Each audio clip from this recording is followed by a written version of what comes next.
A somber day here in Tallahassee. You can see right behind me here at the corner of Tennessee and Copeland, police have barricades up. It's blocked off. There are multiple crime scenes right now. We have seen students walking around, but there are buildings and there are areas of FSU's campus where students just are not allowed. I've been talking to parents from the First Coast who have students here at FSU today. And I mean, you can only imagine, a lot of parents signed up for those alerts and they got them right around noon, and their hearts just sunk when they found out that there was an active shooter here on campus. And I've been talking to a lot of students, and when they got that alert at 12 o'clock, a lot of them thought, this can't be real. Like, is this really a real active shooter situation? And unfortunately, as the hours have unfolded, they've realized, yes, this very much is real. There are real victims, and we know the shooter who was shot is in custody tonight. I want to bring in my friend Sam Sorokin, who's a senior here at FSU. Sam's like a big brother to my son. Sam, you were one of the first people I called when I found out about the shooting, and you had just been in the student union moments before you got that alert saying active shooter near the student union. Yeah, so I was studying in the student union around noon today. I finished studying, and about 3 minutes after I walked out, I didn't even get this alert yet. I actually had students, a group of girls ran by me, and they were screaming and hyperventilating, telling me that there's a shooter. And when I found out at the union, found out I was at the union, I couldn't believe it. I texted my buddies who were in class, and I told them, to be careful and not go anywhere. They did not actually believe me, and a lot of commotion was going on at school. Professors freaking out, and no one really knew what was going on. A lot of information being thrown around that wasn't true, and some of it was true, of course. And I was talking to your roommate earlier, and he was in a classroom, and kind of just describe what he recounted to you being in that classroom. Yeah, so he received my message before he received an alert, and about 5 minutes later, big alert popped up on the screen, and his professor found out from a different classmate what was going on. They were told to take shelter in the room. They turned the lights off and got low on the ground and hid behind some chairs and desks. I believe he stayed there for about an hour, maybe 2 hours, before police came in telling them that they were able to exit the building now because they were on lockdown. Upon exiting, he told me that he saw police and troops of all kinds. He saw federal troops walking around, and casings of bullets and evidence markers. Yeah, he was pretty terrified and still kind of shooken up from it. And I know, Sam, you've been getting a lot of videos of what was the carnage left after this. I know this is a day you'll never forget, and those images you probably can't ever erase from your mind.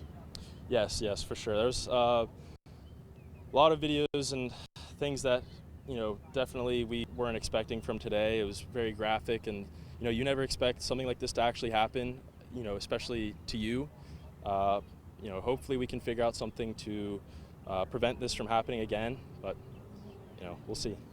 Sam, thank you so much for speaking with me. I really appreciate it, and I'm so glad you're safe. I'm so glad you're safe. We want to go out now to our Riley Phillips. About 4:30 this afternoon, lots of agencies gathered together to give an update, talk about the rapid police response. And we also heard from the FSU president. Riley Phillips continues our team coverage live from Tallahassee tonight. Riley? Yes, Heather, and I have moved locations. We want to try to get closer to the student union, closer to the scene. If you can see right down this way where this car is coming from, the student union is straight down this walkway to my right, and there's still heavy law enforcement presence here. We see groups of law enforcement down there.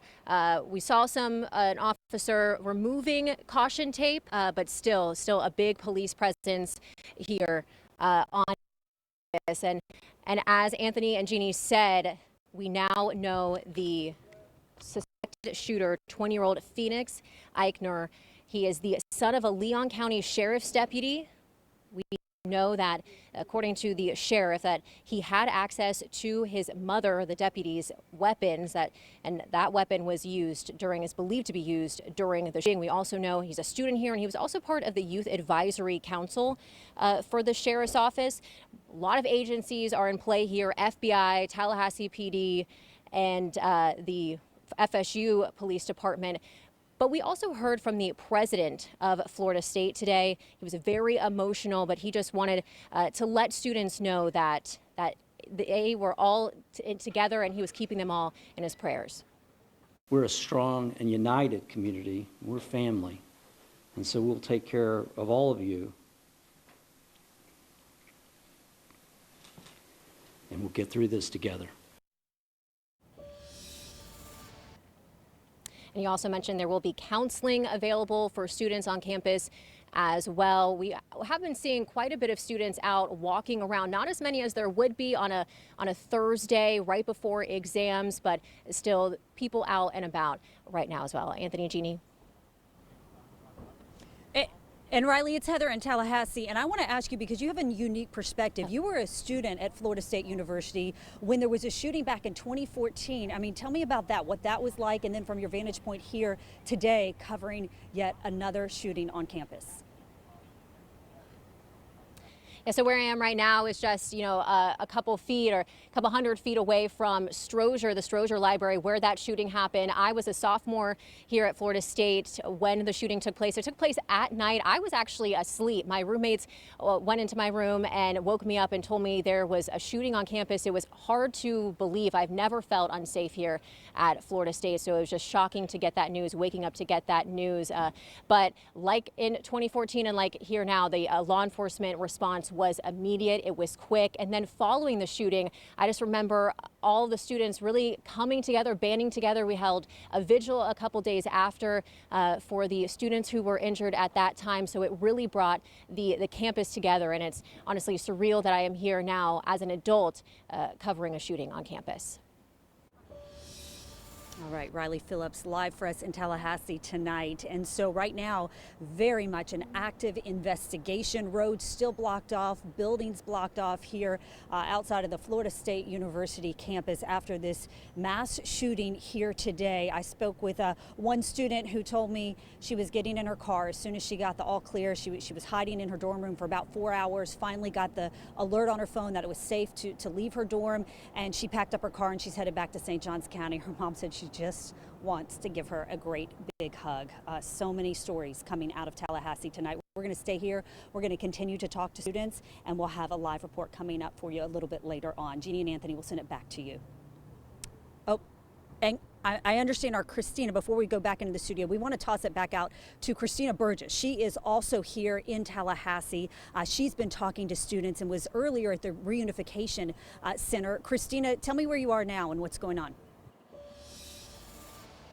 Hi, Heather. I'm currently on campus. We moved closer to campus, and we're by what students here call Landis Green, and I'm right next to Gilchrist Hall as well. I've been told by students and our own Riley Phillips that this is normally an area that's heavily populated by students. Students are usually here hanging out with friends, playing, have a good time, but I'm going to tell you what I've been noticing since I've been standing here. There's been lots of parents coming to pick their kids up right behind me. They've started to develop or start forming a line, and we've seen students coming out with suitcases, with backpacks, with bags, with even their dogs, and it looks like they're getting in the cars and they're heading home. They're coming out of these dorms that are around me, and it looks like they're leaving. Many of them are in groups. They're with their friends. They're talking, but their faces still looking solemn from today. I was over at the Civic Center, the Donald L. Tucker Civic Center earlier today, and that's where the Reunification Center was for family and friends to come pick up everyone who was getting off of the buses. We had the chance to see some buses come in, and we saw students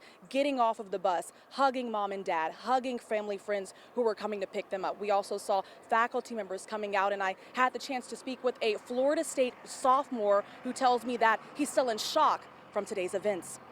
As the hours went by and I saw the updates and the photos and the stuff that people were going and posting, it just became way more than just real. It became like it was me, like this was my life. Like I'm gonna walk to that same spot in campus, and I know that I'm just going to think about those people that died and people running. It's just a lot. And Daniel Cerna said he was able to contact and speak with mom and dad, and they're happy to hear that he is safe. Reporting live here in Tallahassee, Christina Burgess, First Coast News, on your side. Christina, thank you. And FSU has more than 40,000 students. So So many people impacted by what happened here on campus today. I do want to give one website. The FBI is asking for anybody, any students out there, any students, teachers, staff who may have videos. You can upload videos before the shooting or during the shooting to help with their investigation on the FBI's website, fbi.gov/FSU shooting. Those videos really could play a key role in helping with this investigation that is very much active and ongoing as we